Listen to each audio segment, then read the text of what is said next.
तो जिसने संविधान को सबसे ज्यादा बनाने में योगदान दिया उनका नाम है, बोलिए, डॉक्टर बी.आर. अम्बेडकर। कई लोग भ्रांतियां पाल लेते हैं कि पूरा संविधान ही बाबा साहब अम्बेडकर ने बनाया था। ऐसा नहीं है। 299 लोगों ने मिलकर के भारत का संविधान बनाने में योगदान दिया, जिसमें 15 महिलाएं थी, मुसलमान थे, सिख थे, ईसाई थे, आंग्ल भारतीय लोग थे। लेकिन जो मेन आदमी था, जिसके पास अथाह ज्ञान था दुनिया के अन्य देशों में जो संविधान बन चुके थे उसका, वो डॉक्टर बी.आर.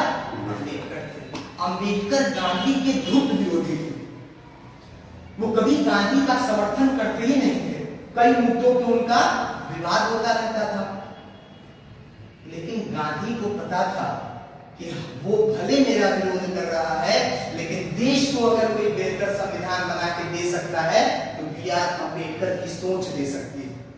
तो उनको ड्राफ्टिंग कमेटी का क्या बनाया गया, अध्यक्ष बनाया गया। लेकिन इसके पहले कि उनको संविधान सभा में शामिल किया गया, एक कहानी आपको बताता हूं।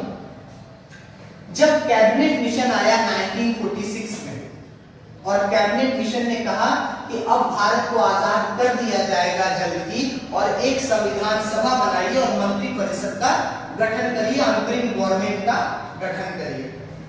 तो अंतरिम गवर्नमेंट के गठन करने के लिए नेहरू ने एक लिस्ट तैयार की कि फला फला लोग मंत्री होंगे।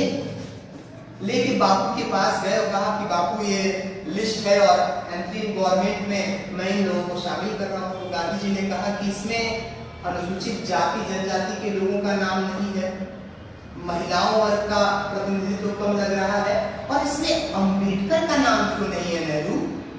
तो नेहरू ने कहा बापू तो आपका धूर्त विरोधी है, रोज आपके बारे में दुनिया भर का बड़बड़ाता है।